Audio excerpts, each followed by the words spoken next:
Hello everyone. Today I am going to evaluate my Dusk till Dawn circuit that I have implemented this time with an op-amp.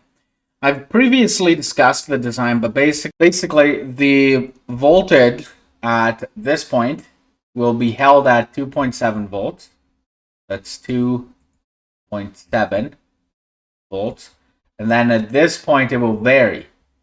And what happens is that in the light, it will be close to 3 volts. So at this comparator, that will be like, oh, all is good. 3 is greater than 2.7. Nice.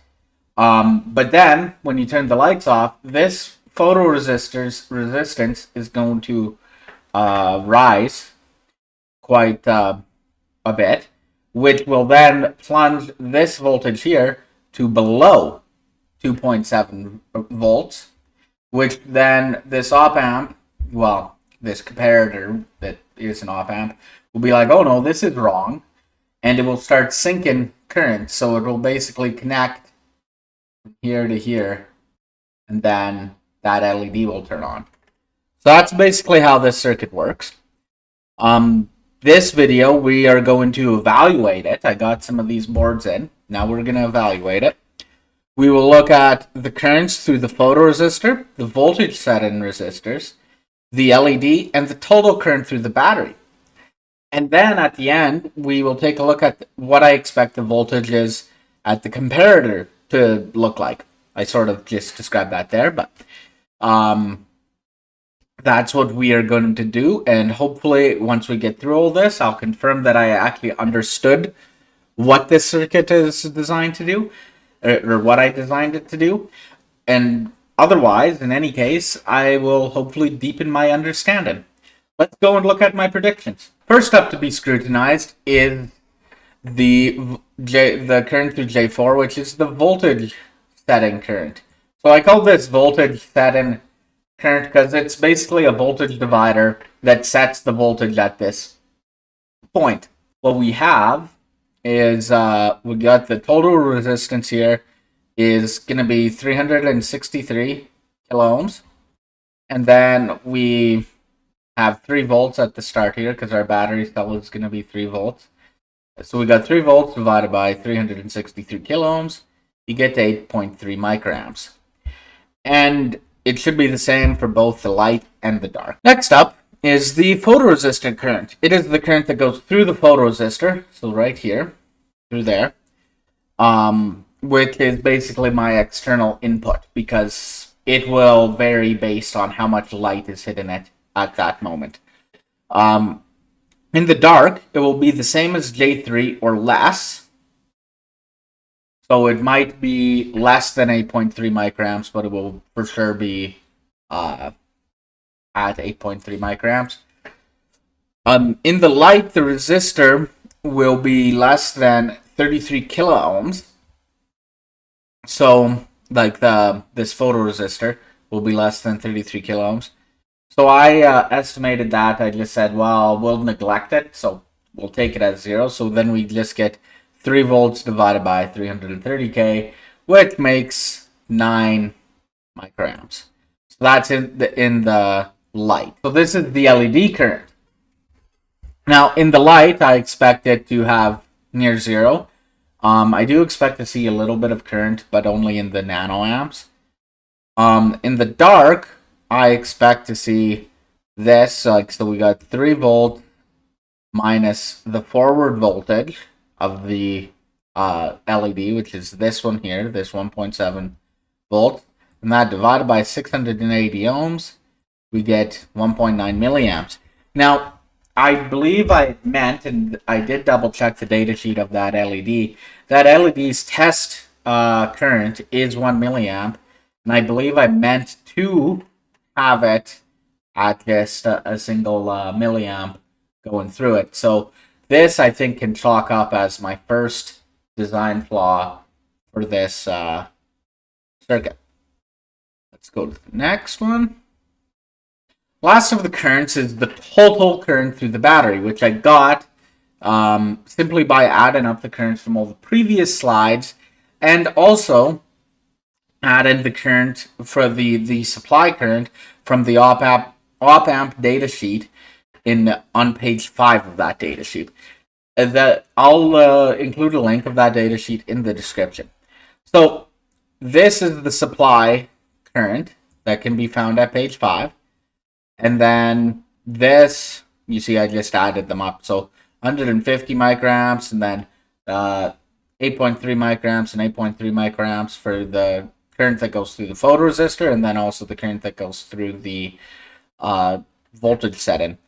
And we get to about 167 microamps.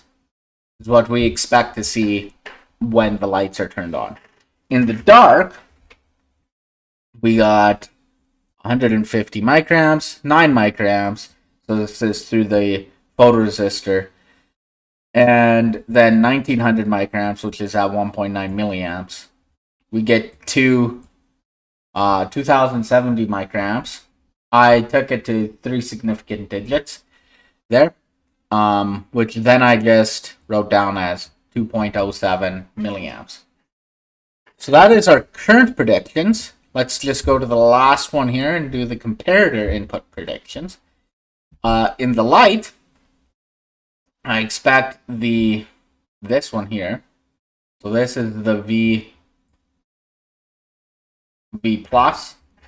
So the V plus voltage of the comparator, and I expect it in the light to be 3 volts or close to it, because the resistance here will be very small, the resistance of R1. In the dark, down here, I expect it to be less than 2.7 volts, and that is because this resistance here will go up quite a bit, and will start to even match this R2. So we'll get a voltage that is much less than 2.7 volts, or not much less, but less than 2.7 volts. And then V minus is just a simple voltage divider, and it will always be around that 2.7 volts. So this is everything that I wanted to cover for predictions. This is also a great time to write down or comment your predictions if you disagree with me, because now we will head to the bench and test it out. So please comment, or at least write down what you think the voltages or in the currents will be.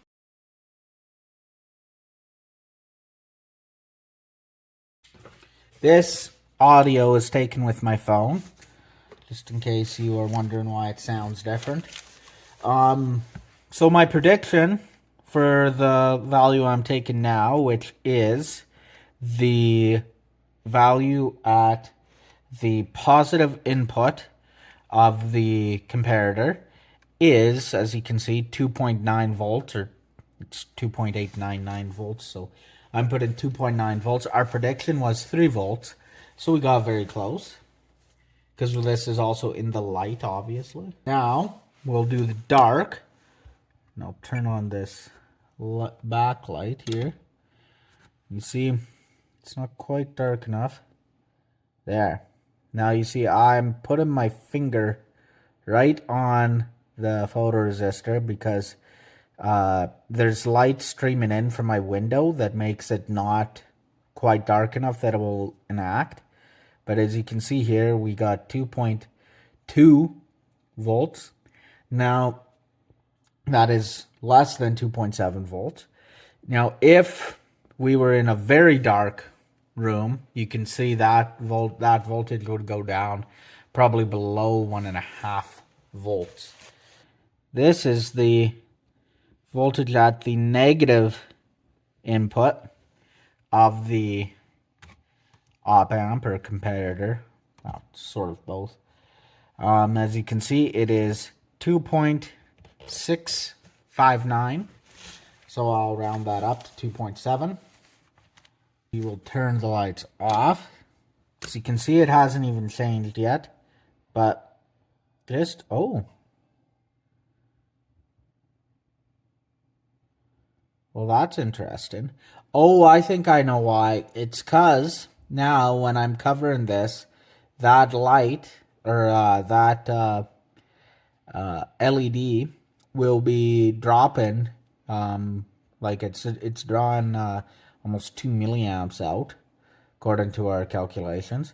So we'll be dropping that voltage from the battery down, which will result in this op amp, or this this value seen at that voltage to be lower.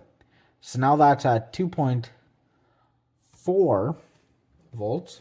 Now, if I put in a higher value resistor, we probably wouldn't have that, like how I had intended to. Let's take these off now, since now we can move on to the current one, which of course, as you likely know, if you've watched my video, will be done with the PPK2, and you'll see the output on the computer screen. Hey, so I know we went out of order there, but let's just review what measurements we just took. We did the voltage regulator, or not regulator, the voltage measurements for the inputs of this comparator. So I'll just draw in. This is where my DMM, just to show you where everything is connected. DMM. So we first went here. So that's connected to ground connection. And I'll just put in, that is the first place we started measuring. So in the light, that's the negative input of the comparator. In the light, we got exactly what we expected. 2.7 volts and 2.7 volts. In the dark, we got a value for it that is slightly lower by 0.3 of a volt. And I think that is based on the decrease in voltage from this coin cell here, when it's the power is being drawn at this point. Now, after I was done with that, I'll just draw in now where this gets connected. Yeah, so I'll draw in where this gets connected. It got connected right there. And that's the positive input. Now, for in the light, we got 1/10 of a volt less, but I was expecting that. It's just I didn't want to give do some in-depth calculations to figure out what I would want it at different light values, because that would be hard to predict anyways. And in the dark, I just said it'd be less than 2.7 volts, and it would vary on how dark it was. And we got 2.2 volts. So we got pretty much what we expected. Now we shall move on to the currents. So now we are here. We will start with, let's see, where did we start? The J4 current.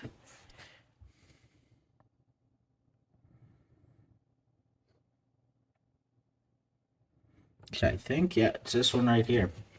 So let's go here. I'll connect to the ground.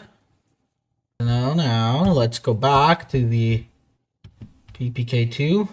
And now we have what current is flowing through there.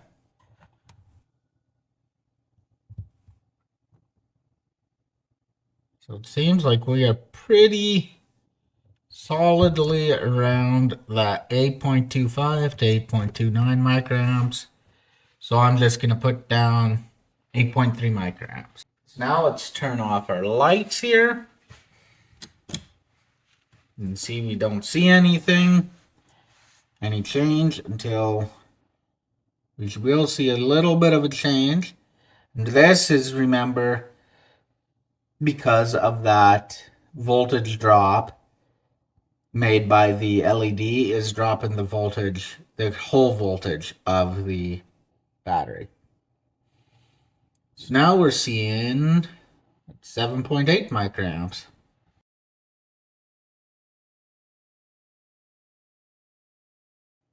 Yeah, so in the light, I'd said that we would expect around that 9 microamps, because the photoresistor resistance would be way down. What happened there? Looks like it spiked up to 10.5 micrograms for a split second. So yeah, I'll put down the 9 micrograms. Now that's in the light. Now let's see what happens in the dark.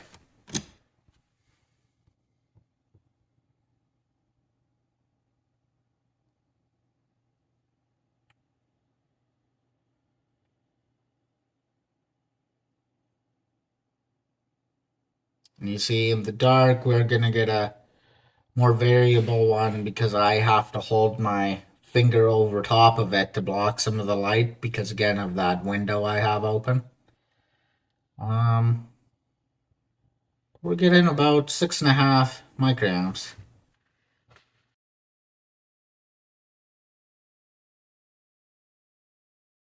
So now we're looking at the current through the LED. And like I had expected, we're not getting precisely 0. We are getting right around like 120 nanoamps. Now we'll turn the lights off. And you see we still don't have any change. Till we go like this. And now we have a change. Whoa.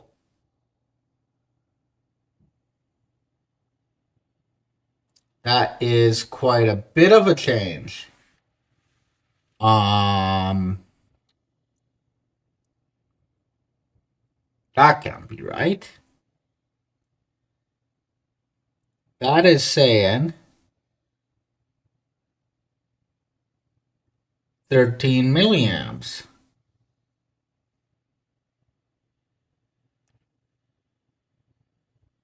That can't be right.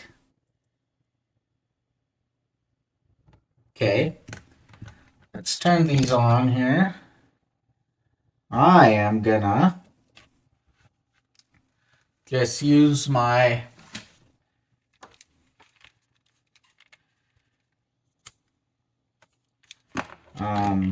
multimeter here to verify that measurement. Because that seems very odd to me. So I'll put the multimeter in view here.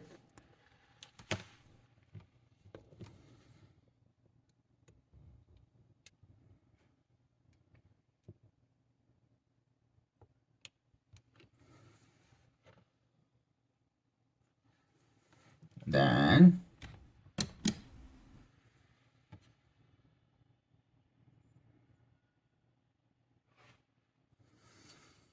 see, it's only saying a milliamp.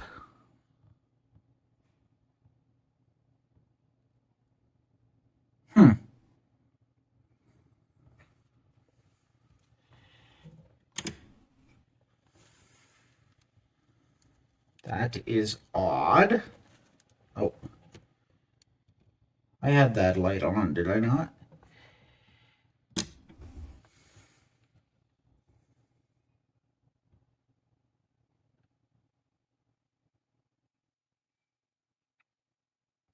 Yeah.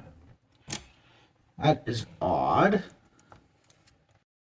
I will have to test my PPK2 here. Because it appears to be giving me bad measurements. It's very rude.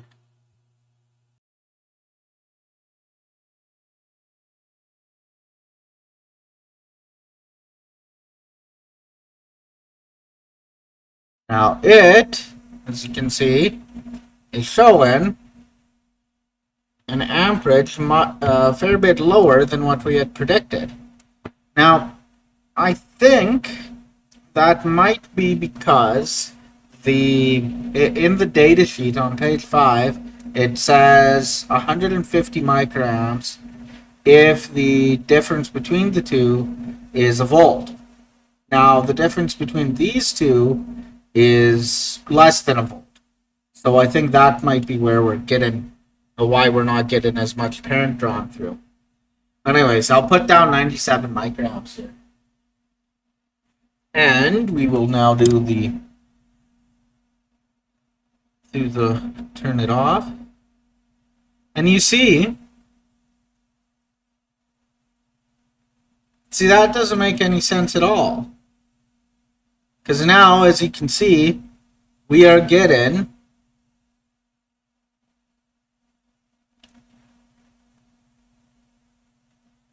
in the milliamps again. 1.65 milliamp.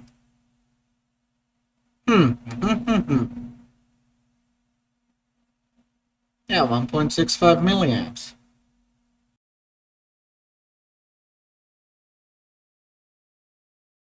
So here are the results from the what should be the static current, which travels like it. So my prediction was that 8.3 microamps for both light and dark. Turned out the light had 8.3 microamps, but the dark had 7.8 microamps. Um, in the dark, the current is less, and that I would assume is because the voltage from the battery is being dropped when current is being pulled from it here through that LED. That current puts a bigger strain on the battery, which drops its overall voltage, creating less current going through this one here. Now, the results for day 3, which is the current going through the photoresistor down there.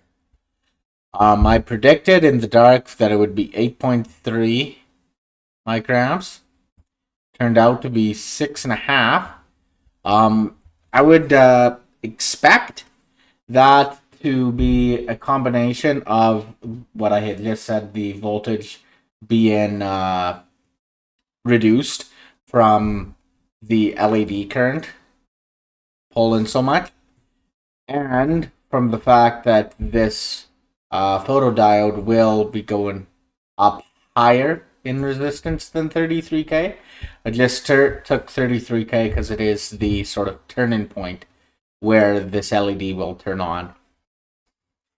In the light, I predicted 9 microamps, and I got basically 9 microamps. So I gave myself a pat on the back for that. Now, the current coming out of the battery, so that's right here, total current, turned out to be lower for both light and dark. I think that is primarily because the supply voltage on the datasheet was quoted at 5 volts with a difference of 1 volt at the input. We only have a difference of 0.3 volts at this input in the dark, and we are only using 3 volts in total. So I think that's why it's probably just drawing less current for its own internal operations.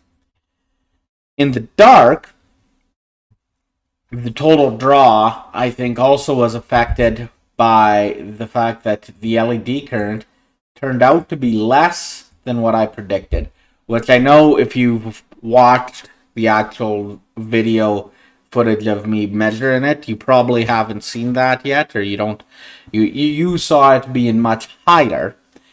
But we're gonna get into that soon. Let's move on. Here. So this is the prediction of the LED current. So in the light, I expected 0 or a few nanoamps, and that's basically what I got. In the dark, though, I predicted 1.9 milliamps. And if you watch the video, you saw me get very confused when I got like 13 to 15 milliamps with the PPK2. That was unexpected. And I think it has to do with that I didn't place the ground correctly. Because I was so confused and I didn't really believe the reading I was getting, I went and measured it with my multimeter. Which, if you watched, my multimeter only goes down to milliamps, so I only got it bouncing between 1 and 2 milliamps. But that showed me that the PPK2 probably wasn't correct in reading 13 milliamps. Now, I did a second configuration, which is on the next slide, and that got 1.5 milliamps. Let's just go look at it. So here's the first configuration, the one which showed 13 milliamps. As you can see, I have the PPK2 ground. It was actually here. Right, that bounced around. But yeah, so it was actually there, not there. I don't. Whatever. I'm just gonna leave that there now. Um, it's effectively the same thing because this is all on one ground plane. Now, I think I thought, well, I paused the, like, I just finished my stuff and stopped recording because I didn't really know what was going on. And I went and I thought about it. And I figured that perhaps the internals of this somewhere, like this comparator, was messing up the reading somehow, along with the internals of the PPK2 and how it works. I need to do some more thinking and maybe looking at the datasheet of this comparator to figure out what that is, and maybe I did download the schematics for the PPK2 to have a look at as well, but that will take a bit longer. But I was just thinking that effectively this LED thinks that this is the ground. To it, this is at 0 volts. When the comparator starts sinking current, this is 0 volts to it. So that is effectively its common ground. And so I decided to try the PPK2 just right there. That's when I got the 1.5 milliamps. So I think I was right in assuming that. I still don't know what was going wrong or what would have caused that odd behavior. If you do have any ideas, please comment below so that I can learn and everybody else can learn as well. Otherwise, that is all for now. I do not anticipate to make another version of this PCB. I think this will be sort of the final version. I might use this experience to make some minor derivatives on it at a later date for different decorations and applications I'm thinking about. But I hope you enjoyed it, and please comment below with what you had predicted and why you had made those predictions, and also if you have any suggestions for these types of videos. So yeah, thank you for watching, and I hope you tune in to future videos.